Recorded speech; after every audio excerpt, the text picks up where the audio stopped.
¿Cómo le va? Bienvenidos a la nueva edición de Sin Mordaza. Hoy un programa también muy intenso, mucha información que no la va a escuchar en ningún lado, sobre todo primicia. Y ya está en estudio, bueno, yo le voy a hacer cortito, pues después le voy a explicar a Darío cómo es el título que tiene el ex intendente de Venado Tuerto, el doctor Freire, que ya está aquí. Nosotros vamos a hablar sobre qué está pasando con las comunas, los municipios, están al día, el tema paritaria, todos los temas de actualidad que tienen que ver con esto del interior. Sobre todo porque este programa se ve en toda la provincia. Y también ya me han confirmado que está listo, en cualquier momento vamos a tener una comunicación con Eduardo Tognoli, el concejal de Rosario, y vamos a evaluar, y escuche bien, porque tenemos muchos temas. Hoy vamos a desmenuzar por lo menos algunos párrafos de la conferencia que dio en la UNR, en la Universidad Nacional de Rosario, el ministro de Seguridad Saín, con estos proyectos de ley que van a generar polémica, sobre todo por los cambios que quiere producir. Y tenemos unos parrafitos que vamos a tener, por supuesto, algunos comentarios y rebotes, sobre todo en el mundo policial. Darío. Bueno, ¿qué tal, Carlos? Bien, hay muchos temas, pero indudablemente que Marcelo Saín ocupa mucho espacio esta semana. Primero porque al principio de la semana se presentó en la Justicia Federal. Fue a hacer una denuncia por una causa muy conocida en la capital de la provincia, donde murió un empresario de una agencia de turismo, Oldani, y Saín dice que tiene feo olor todo. Bueno, perdón, nosotros fuimos los primeros en anunciar en este programa y a través de Cadena O que dijimos no es lo que parece, porque al principio fue como una especie de inseguridad, un robo, una muerte por la inseguridad. Dijimos, guarda, que la información que estamos manejando hay un trasfondo que no tiene nada que ver con eso, que ahora Saín lo plasma en una denuncia en el juzgado federal, habla de lavado de dinero en una agencia de turismo, pero que nosotros dijimos, ahí pasaban cosas, y además, Darío, tenemos imagen, foto de la plata que habría arriba de la mesa en el momento del asesinato. A ver, estamos hablando del 11 de febrero, nosotros dimos cuenta de ese tema aquí. Y lo que pasó, 4 jóvenes, digo jóvenes porque de hecho la última que estaba prófuga la tuvieron a principio de semana, 17 años tiene, y que venía, una chica que venía junto a los otros, hay uno que dispara, uno que hacía de campana afuera y otro que manejaba un auto. Y el que manejaba el auto, hijo de un policía. De un policía que tiene agencia de seguridad con la hija, con la familia. Sí, sí. Bueno, en medio de todo eso se da esto que generó una conmoción en la capital de la provincia, una marcha también, de la que la familia no quiso participar. No, hizo un comunicado. Sí. En ese momento, con todo el lío que había y lo que estaba pasando, tal y así que hasta ese momento de la marcha, todo el perímetro de lo que fue la escena del crimen estaba custodiado. Horas después, alguien levantó el teléfono y dijo, hay que levantar, que la familia se lleve todo. Bueno, a ver, lo que pasó ahí, hay que ser bien claros. Primero, era un martes, 6 de la tarde, a plena luz del día, febrero. No es como ahora que está más oscuro. Cámaras de seguridad por todo el microcentro santafesino. Ingresan ahí, van a buscar algo, se llevan ahí una mochilita chica. Un morralcito. Supuestamente dinero es lo que se dice, es parte de la investigación, pero cuando se produce ese forcejeo, se dispara el arma a este muchacho y lo mata a Oldani. Si no lo mata ahí, porque él sigue peleando, sí. Siguen peleando por el morral. Ahora, ¿qué pasa después? Cuando viene la policía, quieren ingresar al lugar, la hija dice, no, acá no entra nadie. A la agencia de turismo. Dice, ¿cómo no? Tenemos que sacar la foto, el plano, el tema de todo el estudio del lugar del hecho. La dice, acá no entra nadie. Sí, pero hubo fotos, hubo filmación. Pero ella dice no, porque dice, no, además vamos a traer 2 testigos de la calle. 2 personas para que va a ingresar al lugar. Y la hija dice, nadie entra a mi negocio. Una vez que la hija dice eso, los policías lo que hacen, llaman a la fiscal, la doctora Cristina Ferraro. La llama y le dice, acá la chica, dice la hija de la persona que murió, no quiere que entre nadie. ¿Y ella con quién está? Está con el marido. Bueno, úsenlos a ellos de testigo. La policía, la verdad es la que ordena siempre es la representante del Ministerio Público Fiscal. Dice que los transforma a la hija y al esposo en testigo. Ingresa el personal policial, sacan fotos y con una cámara filman todo. 54 minutos filman. Cuando, entre otras cosas, ven todo lo que había, encuentran en una mesa llena de dólares. se habla casi más de 5 millones de dólares. Claro, porque ¿cuál es el tema? Cuando vos ves, habría que traerlo a Fariña, que enseguida te dice, lo mira y ya te dice cuánto hay. Lo tiene que pesar Fariña. Fariña pesa. Bueno, cuando vos ves la imagen, la foto, porque es parte de la filmación, eso se filmó todo, y ven lo que estaba. Incluso había una caja fuerte que quisieron abrir y la hija lo impidió. Dijo, no, nadie va a abrir eso. Bueno, eso consta en las declaraciones de los policías. Pero ahí se dejaron policías para custodiar la escena. Afuera. Ahora, al otro día se presenta, porque lo estaban buscando al del auto, porque era Voz Populi, de las cámaras mostraron la patente, el modelo. Era un auto muy particular, todo el mundo sabía de quién era ese auto. Al otro día se presenta como diciendo, vos sabés que a mí me obligaron a hacer, y la fiscal por teléfono dice, es víctima, déjenlo salir. A ver, una secuencia de horrores, no errores, horrores de la fiscal, que todavía no entiendo cómo no hay ningún pedido para enjuiciarla, para por lo menos cuestionar, como hay fiscales ahora en este momento en el proceso en la Cámara de Senadores y Diputados que lo están investigando, a ver si lo van a sancionar o no, por mal manejo de las funciones. Esta es candidata a que la expulsen por todo lo que hizo. Bueno, después en la denuncia que Saín presenta en el Juzgado Federal, cuenta que lógicamente empiezan a investigar quién dio la orden de que levanten la custodia el día 17. El homicidio había sido el 11. ¿El 17 qué día era? ¿Era sábado o por ahí, o viernes? Y sí, a ver, fue 11 y 6, sí, el fin de semana. Sí, porque el lunes recién ella, después de la presión que hicimos los medios sobre que estaba todo mal con la fiscal, da la orden de que vayan a hacer un allanamiento. Ya no había nada. Bueno, cuando llega la policía, lo primero que encuentran no tenían la llave. Después viene el esposo de la chica, de la hija de Oldani, abre y lógicamente estaba todo limpio. Pero limpio hasta con ayudín, ni coronavirus había arriba de la mesa. A ver, en síntesis, desaparecieron todos los dólares. Lo primero que hace el personal policial... Los dólares, la plata, había plata también. Sí. Y sobre todo la información, porque eso pertenecía a alguien. ¿De quién era todo ese dinero? Inmediatamente cuenta el efectivo policial que estaba ahí en la declaración de la investigación, que llama a la fiscal y le dice, no hay nada, se llevaron todo. Y le propone a la fiscal, ¿quiere que retiremos las imágenes de la cámara de seguridad para ver quién entró? Y la fiscal le dice, no se le ocurra, no tome ninguna medida. Eso no sabía. Eso declara y es parte de la presentación que hace Saín. Cuando ese dato es nuevo. Ella se opuso a ver quién entró. Sí, justamente es un dato llamativo. A ver, senadores, diputados, alguien que...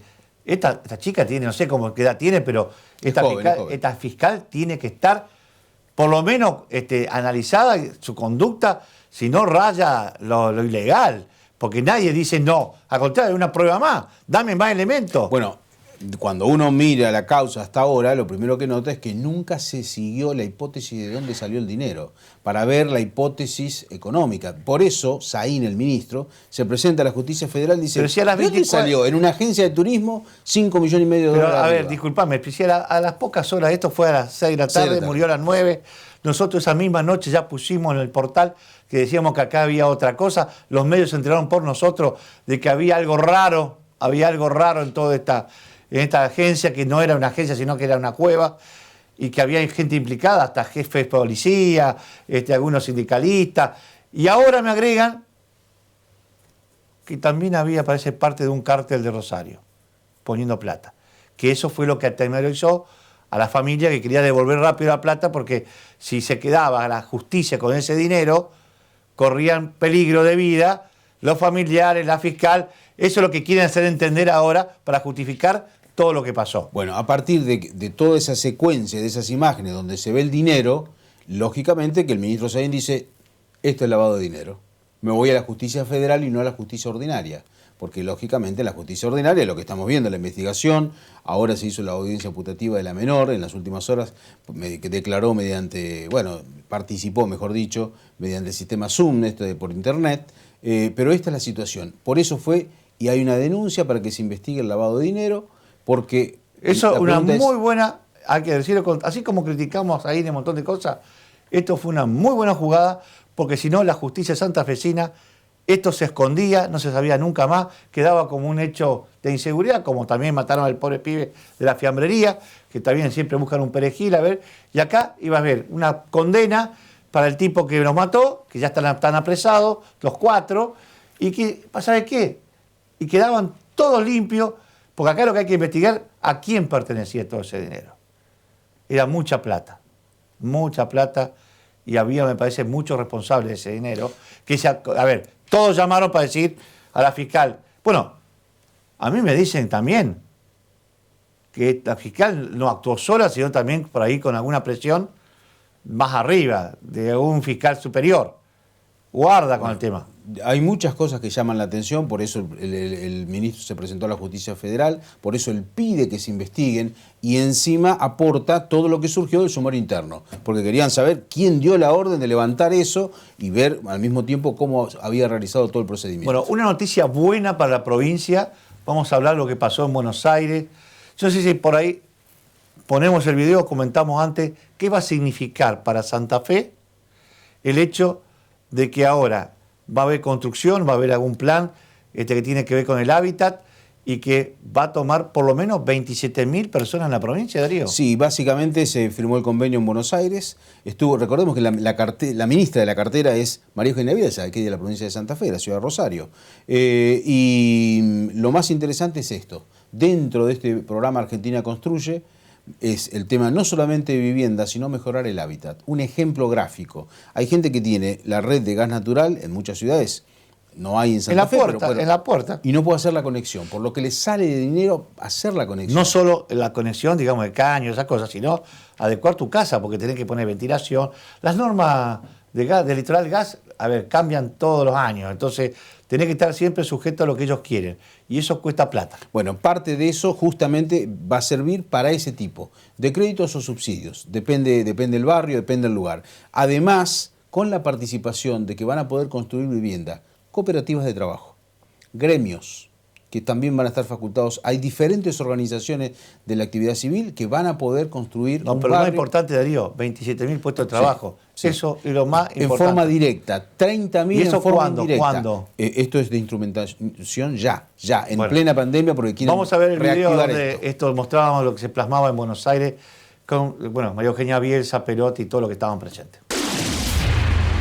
Vamos a seguir hoy avanzando con una serie de convenios que estamos firmando con las provincias de Buenos Aires, de Entre Ríos y de Santa Fe, con la idea de poder llevar adelante un plan de viviendas que nosotros anunciamos días atrás, que para nosotros es muy importante, no solo porque resuelve problemas habitacionales, sino también porque da trabajo. Que en verdad la pandemia lo que nos dejó al descubierto es la desigualdad que en la Argentina existía y que existe. Y la verdad es que yo estoy seguro de los gobernadores argentinos, que quieren una Argentina más igualitaria y una Argentina más federal. Y poco a poco estamos construyendo esa Argentina, más igualitaria y más federal. Son 11 líneas. Una de esas líneas es una línea que tiene que ver con subsidios a las organizaciones de la comunidad.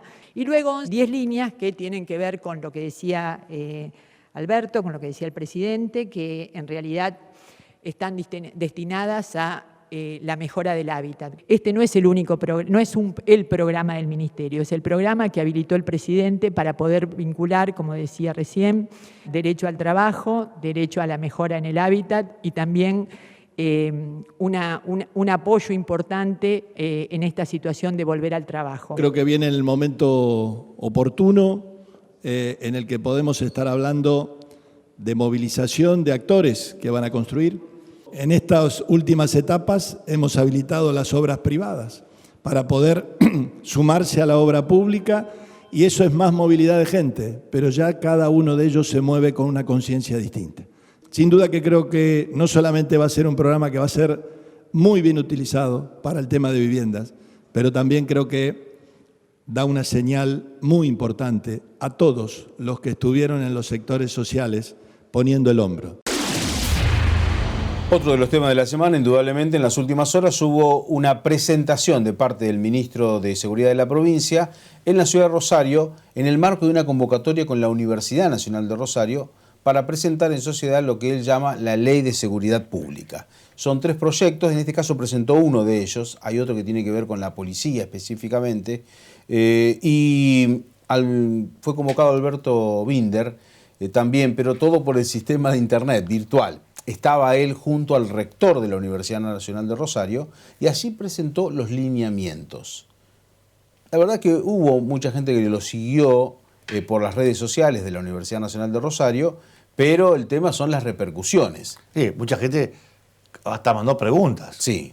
De hecho, después de hacer la exposición, tuvo un tiempo para contestar las preguntas de la gente. Había mucha pregunta policial. Está bien. Es el futuro de ellos. Lo que pasa es que por ahí se confunde, ¿no? El tema de que cree que el tema de seguridad es únicamente policía. Claro. No, es mucho más amplio. Y el proyecto, hay que decirlo, el proyecto de seguridad para la provincia es muy amplio, muy interesante, muy interesante.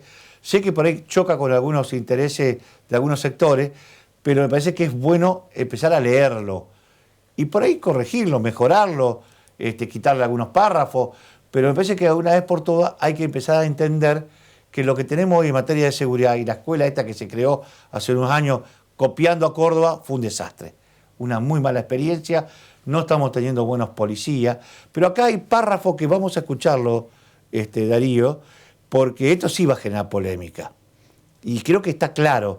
Vamos a ver cuando habla sobre la definición del policía, si se va a quedar en la oficina o va a salir a la calle. Lo vemos. Si vos dejás abierta la posibilidad de que personal policial haga indistintamente administración o tareas de calle, para decirlo brutalmente, lo que termina ocurriendo es lo que hemos visto en los últimos años acá en la provincia de Santa Fe, que es una suerte de administrativización de la policía. Cuando vos necesitas policía de calle, hay una suerte de vorágine de policías que por alguna razón de influencia, con algún jefe o lo que sea, termina haciendo tareas administrativas y aglomerándose un montón de policías en administración, sin ningún criterio. Cuando nosotros diseñamos la Policía de Seguridad Aeroportuaria, dijimos la policía tiene que tener dos tipos de personal administrativo y de apoyo, que no tiene que ser policía, y personal policial que tiene que estar abocado exclusivamente a tareas operacionales. Y nos dio muchos resultados, porque no hay concentración de personal policial en el desarrollo de tareas administrativas. Algo parecido vamos a proponer aquí en la ley de policía que vamos a ofrecer, donde quede claro cuál es lo que es materia de administración en materia político-institucional y materia operacional para los profesionales de la operación policial, que son los propios policías. Si nosotros no reconvertimos las estructuras policiales en estructuras meramente operativas, corremos el riesgo de que haya una hiperinflación de traspaso de personal policial en tareas administrativas, lo que llama acobachamiento, me acobacho en una oficina porque la calle está dura, está picante, hay mucha violencia, porque cobro lo mismo si estoy en la calle que si estoy adentro de una oficina. Y bueno, si da lo mismo ser policía de oficina que ser policía de calle, eso desmerece la profesionalización en las tareas operacionales, que son complejas y que ameritan otro tipo de configuración institucional. Así que sí, vamos a proponer un proceso, digamos, de reorientación. Algo así como preguntarle al policía, a la policía, usted, ¿dónde quiere seguir su carrera? ¿Quiere ser oficinista o usted quiere trabajar de policía? ¿Quiere trabajar de policía? Bueno, no puede ser más oficinista. A ver, yo coincido con esto que tiene que definirse. Y también tiene que definirse el tema salarial para el policía que vaya a la calle. No puede ser el mismo sueldo el tipo que está tranquilo en el escritorio que aquel que riega todos los días la vida. Bueno, él plantea que la provincia de Santa Fe tiene que discutir esto. Él dice que la policía tiene que estar bien paga. Pero muy directamente, él lo dice, hoy una persona que sale del ISEP no puede ganar 30.000 pesos. Y porque después, por más años de antigüedad que tenga, no puede tener, la gente que está poniendo el cuero en serio en la calle, no puede ganar los sueldos que gana Santa Fe. De hecho, uno de los problemas que nosotros tuvimos cuando se creó la Policía Metropolitana, donde hubo muchos, y hay todavía muchos santafesinos, en algún momento lo contamos en este programa, muchos de los hombres mejores preparados de Santa Fe, que estaban en las TOE, en diferentes fuerzas, se los llevaron todos a Buenos Aires. ¿Cuál fue el motivo? Le pagaban 3 veces lo que ganaban en Santa Fe, en Capital Federal. Y claro, y se fueron a Buenos Aires. Sí. Bueno, pero, a ver, yo creo que ahí es un acierto y también, veo que en la época del socialismo se crearon muchas policías, distintos nombres, también hasta las urbanas, como para que sean de proximidad. Y yo creo que en ese sentido ya está trabajando, me parece, Saín, con el tema de los municipios para atacar el tema, digamos, en el lugar con la primer policía que debe ser de la ciudad. Y yo creo que ahí también hay un párrafo para eso en este proyecto, donde deja claro que es muy importante la actividad que puede hacerse desde el municipio. Bueno, y otro de los temas que él plantea es eliminar estas 19 unidades regionales, un tema que a muchos les saca sarpullido. Él lo quiere más regionalmente, porque dice que no es lo mismo la zona pampeana, por ejemplo, Venado Tuerto y demás, el sur, que la zona donde, por ejemplo, hay muchos problemas de abigeato, como en el norte, Claro. que no son delitos comunes, no existe eso en Rosario. Lo mismo, entonces, Rosario, Santa Fe, la zona oeste de la provincia, con particularidades diferentes. Él quiere por regiones, no por departamentos como es ahora. No, y aparte hay una realidad, me parece que también el delito, el mapa del delito, amerita un tipo de organización o de ataque o de prevención distinta a lo que estábamos acostumbrados de tanto la comisaría, que él dice que hoy la comisaría no es tan importante, porque la actual comisaría que uno conoce, que está en los barrios o en las ciudades, las comisarías por ahí tienen poca gente, comparado con una comisaría en Buenos Aires, donde hay 250 personas listas para actuar en forma inmediata. Acá tenemos 9 personas, lo dividís por 3 turnos, tenés 2 personas por comisaría. No te resuelve nada. Entonces, la planificación de atacar la prevención del delito cambió. Y hay que ayornarse. Y esto genera ruido también dentro de la estructura policial. Y naturalmente, uno de los temas más controvertidos que esbozó en parte al final, cuando terminaba su disertación, le preguntaron a algunos policías si era cierto que él buscaba extender los años del trabajo policial. Vamos a escuchar lo que decía, después seguimos hablando. Escuchemos lo que decía el ministro. Yo le voy a dejar sentado alguna interpretación general al respecto, pero no es una decisión tomada por el gobierno. Hay un expediente iniciado por el actual jefe de policía, donde plantea algún tipo de elongamiento de la carrera policial, pero veamos algo. Vos entrás a los 18 años a la Academia de Policía, vos cumplís 30 años de servicio y ya tenés el tiempo mínimo de retiro voluntario, o sea que vos te podés jubilar, para decir, del servicio policial a los 48 años. A los 48 años, si mañana tenemos un sistema de profesionalización policial donde a vos te formamos como un funcionario especializado en prevención y control del crimen, investigación criminal, en el momento de la nata de la vida profesional vos tenés que ir a tu casa a tomar mate con la compañera y el compañero. ¿Cuál es el sentido de los 30 años? Eso viene de los viejos esquemas militares, donde en realidad, como es una profesión de riesgo, si vos vas a la guerra queda medio turulo, y entonces las cosas, que esto, tienen que trabajar menos que los que trabajamos en la universidad, etcétera, etcétera. A ver, para eso está todo el tema riesgo y accidente de trabajo. Pero el tema de la temporalidad de una carrera profesional acortada a 30 años tiene que ser discutida socialmente y financieramente. Porque acá el gran problema también es, nosotros como sociedad en Santa Fe podemos prescindir de un profesional que el propio Estado financió en su formación y capacitación durante 30 años cuando cumple 48 años de edad. Cuando hay una expectativa de vida hasta los 90 años, es decir, todavía le queda la mitad de la vida biológica y ya va a estar jubilado.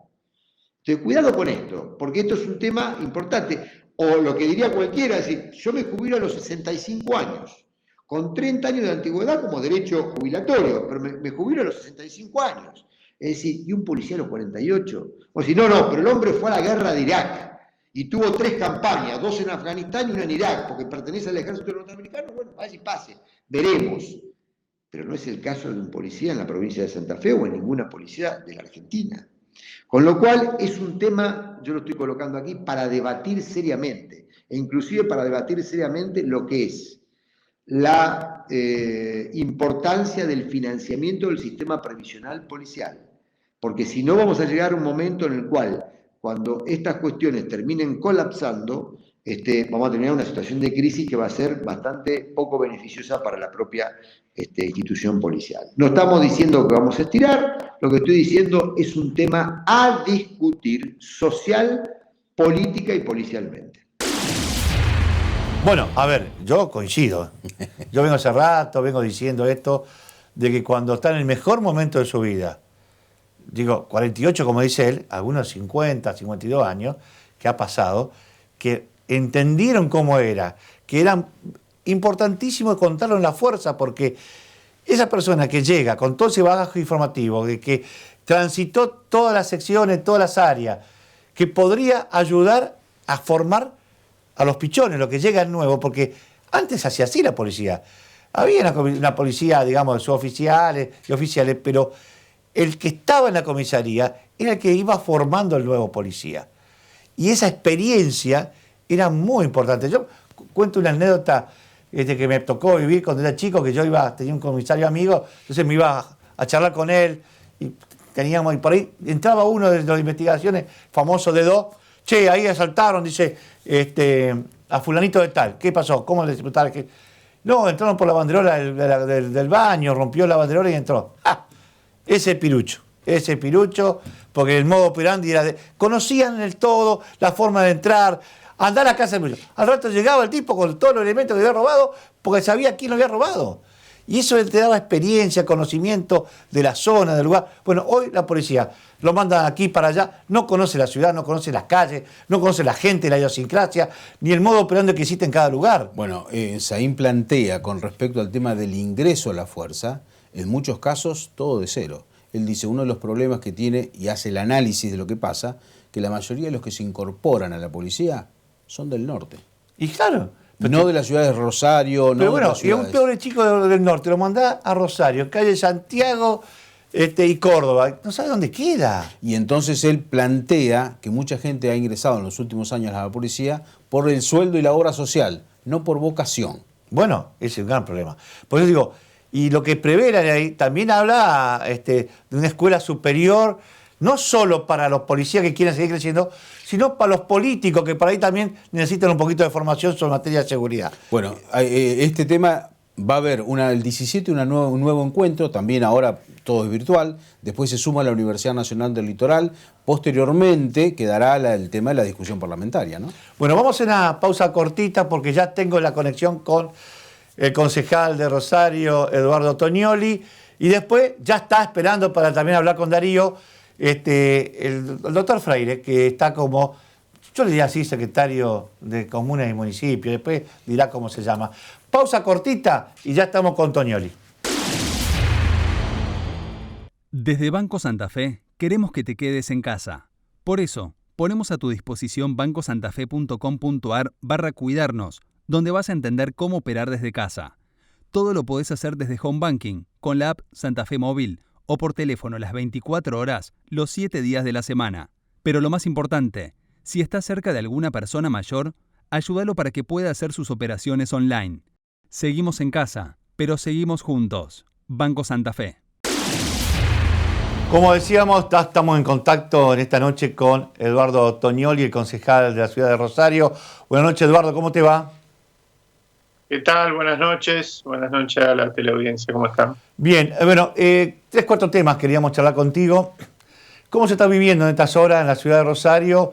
Bueno, por ahora la renovación de lo que es el transporte público. ¿Esto va a ser permanente o vamos a tener conflicto en las próximas horas cuando no se puedan pagar los sueldos de mayo? Bueno, mirá, en principio hay que decir que la pandemia lo que ha introducido es una situación excepcional y anómala, ¿no? Durísima para el sistema de transporte, no solo de Rosario, sino de todo el interior del país, porque fundamentalmente lo que ha generado es que haya una caída brutal de la cantidad de usuarios del sistema, que es una de las patas en la que se sostiene el sistema de transporte. Uh-huh. Es decir, el sistema de transporte no es ninguna ciencia, tiene recursos vía corte de boleto, es decir, vía los usuarios, y vía subsidios estatales de nación, fundamentalmente de provincia y municipio. De hecho, habíamos recuperado en enero, esto hay que decirlo, gran parte de los subsidios que Macri, durante su gestión, había mochado al interior del país, ¿no? Nos había sacado el 75% de los subsidios, había sacado Macri al interior del país. La gestión de Alberto Fernández devolvió gran parte de esos subsidios en enero, lo que auguraba un buen momento para el transporte público, con recuperación de usuarios, con la tarifa congelada, etcétera. Pero bueno, en el medio aparece esta pandemia, que lo que hace es destruir uno de los factores que hacen al ingreso de recursos en el transporte público, que es que son los usuarios, ¿no? Entonces, en ese marco, nosotros entendemos que hay que abordar este tema desde esa particularidad, desde esa excepcionalidad. No alcanza, aún con la enorme política de subsidio que recuperó el gobierno nacional, para sostener ese sistema. Hay que pensar necesariamente en un nuevo sistema, porque más allá de que se termine en algún momento la cuarentena, las medidas de distanciamiento físico, las medidas sanitarias se van a seguir sosteniendo en gran parte y no se va a poder circular con unidades con más de 15, 16 usuarios, ¿no? Claro. Y eso no va a ser, digamos, no se va a nivelar lo que necesita por ingreso propio la empresa, y alguien lo tiene que pagar. Si no, o hay que aumentar el boleto, que esto es lo que no quiere por ahí el gobierno. Es que además, si se aumenta el boleto, realmente es muy difícil que se pueda recuperar lo que se pierde por corte de boleto, porque vamos a tener menos usuarios. Es un fenómeno que siempre, toda la vida se dio, con aumento excesivo del boleto. A las pruebas me remito, los últimos 4 años se perdió un 25% de usuarios del sistema de transporte urbano de pasajeros en Rosario. Va a haber que reformularlo. Nosotros, para la salida de esta crisis inmediata, lo que venimos planteando es la posibilidad de que se incorpore a los trabajadores del sector, a los ATP, al programa de asistencia al trabajo y la producción. Hay un proyecto de la senadora Marilyn Sagnún que estamos acompañando, que creemos que al menos durante la emergencia, y sin perjuicio de que después, como decía antes, va a haber que reformular el sistema de transporte, pero al menos durante esta emergencia podamos paliar esa falta de ingresos, ¿no? Y a ver, ustedes tienen un concepto con el tema de la tarjeta para abordar el colectivo que es propia, que es identidad, lo que lo ha hecho, digamos, el Banco Municipal. ¿No hay posibilidad de que se pueda adherir a la SUBE y definitivamente también buscar un subsidio a través de la SUBE? Bueno, a ver, siempre fue el planteo que hicimos en la ciudad de Rosario. Nosotros tuvimos un inconveniente, que apenas se empezó a caminar la SUBE, durante la gestión, vos recordarás, de Florencio Randazzo como ministro de Transporte de la Nación, el municipio de la ciudad de Rosario no quiso adherirse. Hubo muchas dificultades para lograr la adhesión del municipio. Yo entiendo que, por una parte, porque habría que abrir los números del sistema. Con la SUBE pasan a ser totalmente transparentes para otro nivel del Estado, en este caso el Estado Nacional, los números del sistema de transporte. Algo que en Rosario durante mucho tiempo fue, yo digo que es más fácil conseguir en Rosario el Santo Grial o la fórmula de la Coca-Cola que los números del transporte. Siempre fue algo muy oculto, ¿no? Es cierto, nunca se... Aparte, en segundo lugar había un... Sí. No, que aparte, digo, siempre el hecho de poner el banco municipal para que también tenga en caja algunos dineros que ayude también a sostener el funcionamiento, ¿no? La tarjeta tiene un costo determinado, un porcentaje de lo que de los recursos que paga cada usuario con la tarjeta van al banco municipal. En principio, uno apuesta a la banca pública, nos parece bien, pero si la tarjeta SUBE tiene una serie de beneficios para el usuario y en última instancia para el mismo municipio, bueno, hay que ponderar y ver si no conviene traer la tarjeta SUBE, que es lo que siempre sostuvimos. Después lo que pasó es que durante la etapa del macrismo el municipio no quiso adherir, ahí con cierta razón, porque el gobierno nacional ofrecía traer la tarjeta SUBE, pero sin ninguno de los subsidios y beneficios que le trae al usuario. No tenía ningún sentido, ¿no? Tal cual. Bueno, ahora se reabre la discusión. Es una discusión que hay que dar en este momento, ¿no? Bueno, cambiando de tema, ¿cómo estás viendo el tema de seguridad? Me dicen que, más allá de que toda la gente está encerrada, la pandemia ha cortado la circulación, pero el delito se mantuvo, creció en Rosario. ¿Cómo lo ves? Bueno, hubo un bache de alguna manera en las etapas más rígidas de la cuarentena, y por supuesto que ahora que estamos en una etapa de salida progresiva de esas medidas de aislamiento, empieza a recrudecer o a aparecer algunos casos de inseguridad, algunos crímenes. que entiendo era obvio que iba a suceder, ¿no? Cuando se fuera abriendo la cuarentena y se saliera de las medidas más rígidas.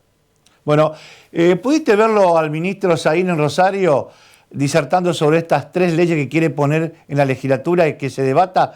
Dame una opinión, si lo seguiste, si lo miraste.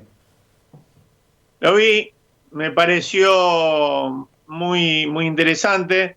Yo entiendo que las 3 leyes que está proponiendo el ministro son 3 leyes que pueden ser un gran aporte en materia de seguridad pública, porque intentan darle cierta racionalidad a algo que en el último tiempo terminó siendo un acumulado de normativas, ¿no es cierto?, algunas de ellas muy antiguas, que de alguna manera no han acompañado la necesaria reforma que tiene que darse dentro de la estructura de la Fuerza de Seguridad y dentro de la gestión, porque la gestión de la seguridad pública no incumbe solamente a la Fuerza de Seguridad. Lo que se está tratando con estas leyes es de alguna manera recuperar para el poder civil, es decir, el poder legítimamente constituido, elegido por el pueblo, la gestión cotidiana de la seguridad pública. Y que las fuerzas de seguridad puedan tener un rol protagónico exclusivamente en lo que tiene que ver con su incumbencia, que es, por un lado, la prevención del delito, con una fuerza preventiva mucho más aceitada, capacitada, con mucho más estructura, que se pueda dedicar más personal, ¿no es cierto?, a eso, y no aspectos que son de otros poderes, como el Poder Judicial o el Poder Ejecutivo en el caso administrativo y de gestión de los recursos de la fuerza. Y además avanzar con algunas cosas que entiendo han sido una gran deuda de la democracia, por ejemplo, una ley de control policial que permita que salgamos del esquema del antiguo asuntos internos, que como su nombre lo indica es la misma fuerza investigándose a sí mismo, y en función de la historia reciente, ¿no es cierto?, de la fuerza de seguridad y los antecedentes que tenemos, recordemos, Sí. Hugo Tognoli, el Tognoli con G, nada que ver con mi apellido, siempre lo aclaro, Cristian Sola, bueno, toda esa estructura que en realidad no es de nombre, no un problema de nombre, sino estructural, poder tener los mismos anticuerpos para, desde el Estado, Eduardo, un control estricto de esa. Es decir, que vos coincidís que tiene que ser otra policía distinta a la que está en el tema, digamos, de prevención, específicamente abocada, como en el FBI, digamos, una policía preparada para investigar a los propios policías, digamos, pero ajena de lo que es la estructura habitual. Sí, claramente. Me parece que hay una apuesta en ese sentido con estas 3 leyes. Hay una apuesta a la seguridad local también, muy fuerte, algo que en realidad esta gestión ya de alguna manera está haciendo con mesas de concertación en materia de seguridad con los municipios, que fundamentalmente empezó por los 2 municipios más grandes de la provincia, pero que siguió por otros más.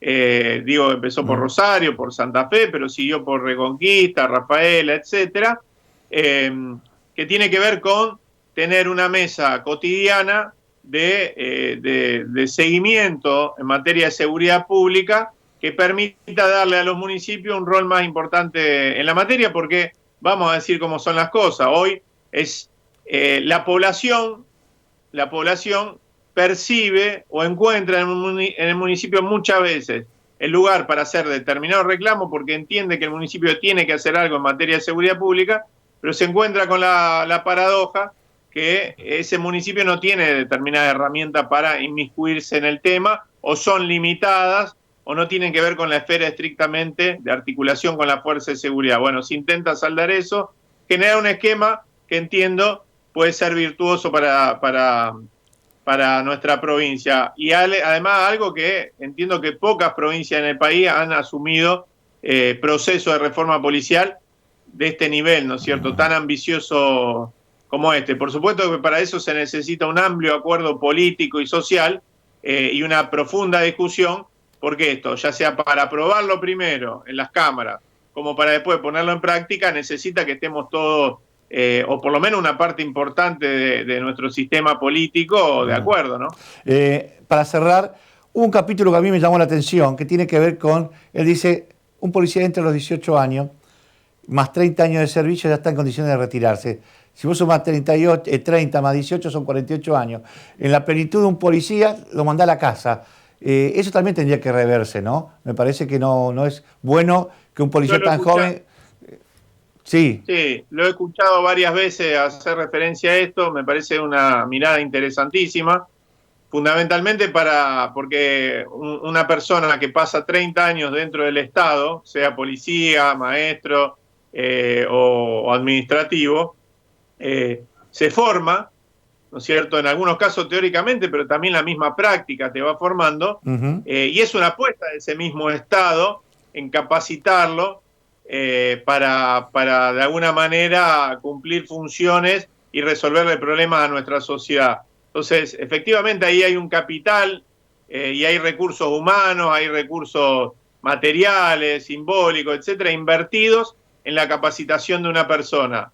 Me parece interesante que se pueda pensar en algún sistema donde sin vulnerar derechos adquiridos y derechos laborales, históricos, en este caso dentro de un sector del Estado, se pueda hacer una apuesta por la continuidad de aquellos que, como decís vos, estén en plenitud, tengan formación y además sean estamos hablando de un recurso escaso muchas veces, ¿no? Estamos hablando de personal formado, guiado. Y sí, lo que se ha dicho muchas veces es que cuando recuperó o consiguió todos los conocimientos para poder transmitirlo, se va.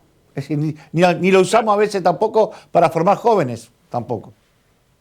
No, me parece que es muy interesante el planteo. Y además me parece interesantísimo también el capítulo sobre bienestar policial. Vos recordarás, yo cuando me tocó ser diputado provincial fui autor de una ley, además de la ley de policía judicial, entre otras, autor de una ley que promovía la sindicalización policial. Generó un gran revuelo en ese momento.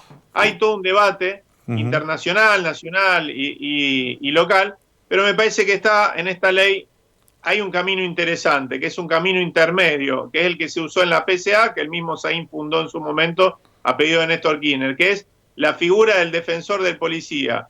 Es decir, una representación, entre comillas, casi gremial, que le permita sentarse a discutir también políticas con el Estado, desde el lado de la mirada... etcétera, poder discutir políticas salariales, pero también condiciones de trabajo. Lo mejor que podemos hacer es generar mecanismos orgánicos, institucionales, para canalizar las demandas de todo un sector laboral y que esas demandas en realidad no se terminen canalizando por vías non santas, como puede haber sucedido en algún momento, ¿no? Amotinamiento, etcétera, en algo que es un servicio esencial, ¿no? Eduardo, muchísimas gracias por estos minutos dispensados. No, gracias a ustedes. Un abrazo muy grande. Hasta luego. Fuimos los primeros en sesionar de manera virtual. La pandemia nos aísla. La democracia nos une. Consejo Municipal de Rosario. Hablemos de sueños. Hoy soñamos con salir, volver a trabajar, pasear con la familia, abrazar a un amigo. Para que los sueños se cumplan hay que poner lo mejor de uno. Y hoy es quedarse en casa y seguir los consejos de los que saben. Nosotros sabemos de sueños y sabemos que este va a salir. Kini 6. Vamos que salimos. Jugar compulsivamente es perjudicial para la salud. Muy bien, continuamos aquí en el programa. Está con nosotros José Luis Freire, es el secretario de Integración y Fortalecimiento Institucional. Antes le decíamos municipio y comuna, era más chiquito para la tarjetita. Ahora, como es todo por WhatsApp, no hay problema los títulos largos. Bienvenido al programa, ¿cómo le va? Gracias por estar con nosotros. Muchas gracias por la invitación. Es largo, es largo, ¿no? El título largo, para ampliar las responsabilidades, ampliaron el título. Bueno, pero en el caso de Freire, que fue intendente de la ciudad de Venado Tuerto, si alguien conoce la situación de adentro de los municipios y comunas, es Freire. Así que, ¿cómo es el trato con los que hasta hace poco eran pares en muchos casos, no? Bueno, hemos trabajado con muchos de ellos durante tiempo, hemos tenido problemáticas comunes y hemos gestionado juntos, así que se conoce desde ese lado. En realidad Omar, que además él fue intendente, en su equipo de gobierno en la provincia ha puesto varios intendentes, ¿no? Amado Sorzón de Malabrigo, bueno, Carlos Kaufmann, presidente comunal de Santa Rosa de Calchines, lo cual nos da una mirada diferente, digamos, en el día a día del trabajo que se llevan adelante desde los municipios y comunas. ¿Y cómo se ve la urgencia? Porque es lógico entender que desde las comunas, las intendencias, siempre hay una urgencia, y en todo caso marcada por las necesidades propias de cada lugar. Pero del otro lado de la provincia o del mostrador, como decimos, uno tiene que gestionar en medio de eso y también un equilibrio, ¿no?, con las necesidades de cada punto de la provincia. ¿Cómo se hace para eso? Bueno, hoy con la dificultad, digamos, de la pandemia, recordemos que los municipios y comunas, como muchísimas actividades económicas, trabajadores, venían golpeados de un tiempo de recesión, de inflación, donde muchos municipios obviamente no escapaban a esta regla de que le aumentaban los costos, pero sus ingresos no aumentaban en la misma proporción. La situación de la pandemia complejizó mucho más las cosas porque obviamente hizo caer en general en todas las líneas del Estado, nacional, provincial y local, hizo caer la recaudación propia. Hay municipios que pudieron sobrellevarlo mejor, depende de qué subsisten, si de la tasa rural, si de la actividad económica comercial o industrial, depende de qué era su principal ingreso, ha variado su situación, pero en general la situación es complicada. Y la provincia que el gobernador nos puso como prioridad fortalecer los gobiernos locales. Fíjense que cada política que la provincia lanzó va de la mano del trabajo con los municipios y comunas, y donde además también teníamos que empezar a resarcir una situación de deuda con los municipios y comunas y acompañarlos en este proceso. Así que bueno, empezamos a volcar los poquitos o muchos recursos que había disponibles, que eran más vale pocos que muchos, para acompañar este proceso y tratando de ponernos al día en lo que se adeudaba y en obviamente en lo que tiene que ver con la pandemia de poder afrontar. Con las complejidades del caso, ¿no? Ahí tenemos varios aspectos. El primero, usted era intendente, hasta el 10 de diciembre era intendente de Venado Tuerto. Le tocaba reclamar porque no le pagaban obras menores, no sé, financiamiento educativo, lo que sea. Y ahora está del otro lado. ¿Cómo quedaron? Porque yo me acuerdo de varias reuniones, incluso del Foro de Intendentes Justicialistas acá en Santa Fe, que reclamaban eso, el pago de 2018, 2017, en algunos casos 2016. En el caso particular nuestro teníamos casi completo 2016, 2017, 2018 y 2019. Yo dejé el municipio de Venado Tuerto en el 10 de diciembre con una deuda de obras menores que orillaba más de 90 millones de pesos. Así que el municipio de Venado, sumado a los 60 millones que le corresponden por el 2020, va a tener casi 160, 150 millones de pesos disponibles en obras menores.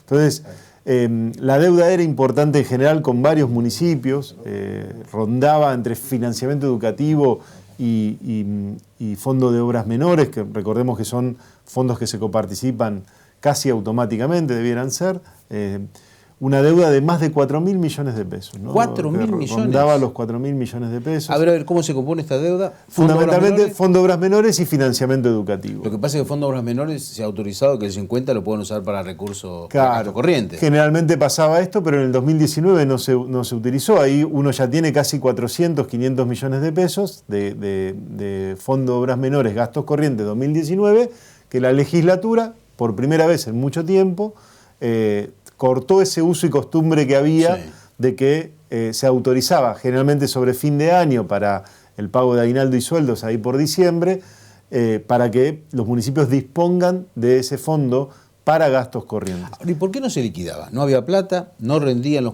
¿Faltaban papeles? ¿Cuál era el motivo? Fundamentalmente, en algunos casos puede haber problemas de rendiciones o atrasos, pero después era la disponibilidad de recursos o la voluntad del gobierno de afrontarlo, digamos, ¿no? Ahí vemos que hay una desigualdad entre aquellos que tenían los casi obras menores al día de aquellos que tenían 3 o 4 años. ¿Encontraron eso? Digamos que los del propio color político estaban más al día que el resto. Exactamente, había una pequeña diferencia, digamos, en eso, ¿no? No solo en ese programa. Pero bueno, nosotros estamos poniéndonos al día con eso, con la decisión de pagar cuanto antes gastos corrientes 2019, que el gobernador tomó la decisión en la Ley de Necesidad Pública, que se aprobó hace un tiempo, de incluir 2020 directamente ya, e incluir 2019. La idea de pagar gastos corrientes 2019 cuanto antes es para que justamente les sirva a los municipios para afrontar aguinaldo. Ojalá que se pueda concretar, no lo estoy asegurando, digo, estamos haciendo fuerza para que se pueda concretar.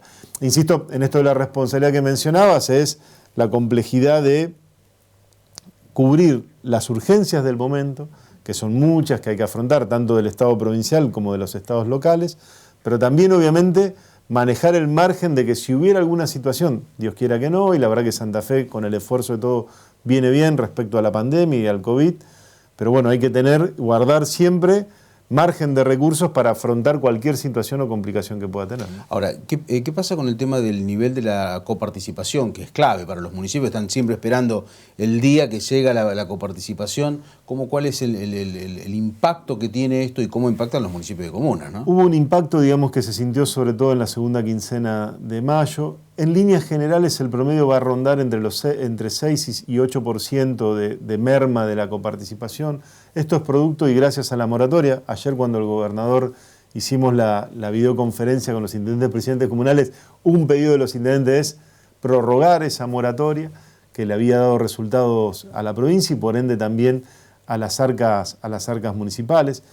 En el caso de nación a provincia, nuestra merma de coparticipación va a estar rondando casi el 25%, digamos. Ahí es grande. Ahí es un número.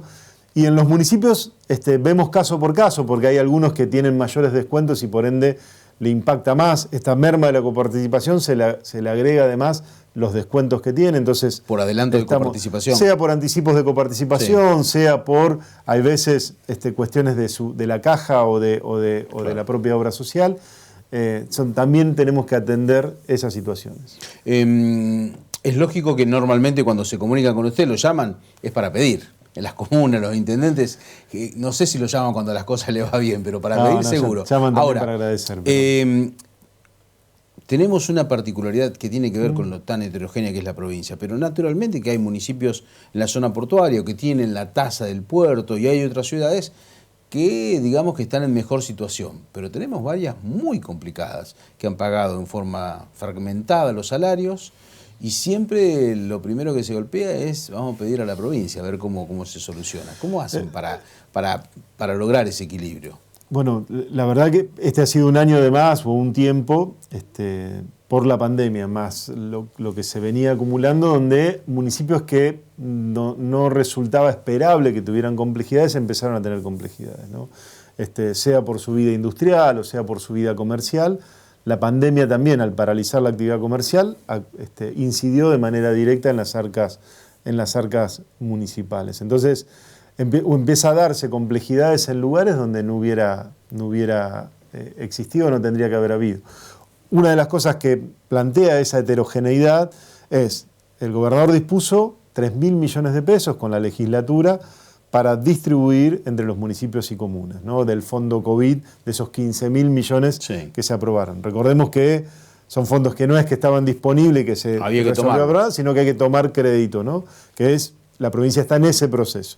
Lamentablemente, el tiempo que no se aprovechó para el tratamiento de estas leyes y la aprobación generó algunas complicaciones. No era lo mismo solicitar un crédito en enero que solicitarlo ahora. Pero así todo vamos y estamos tratando de avanzar.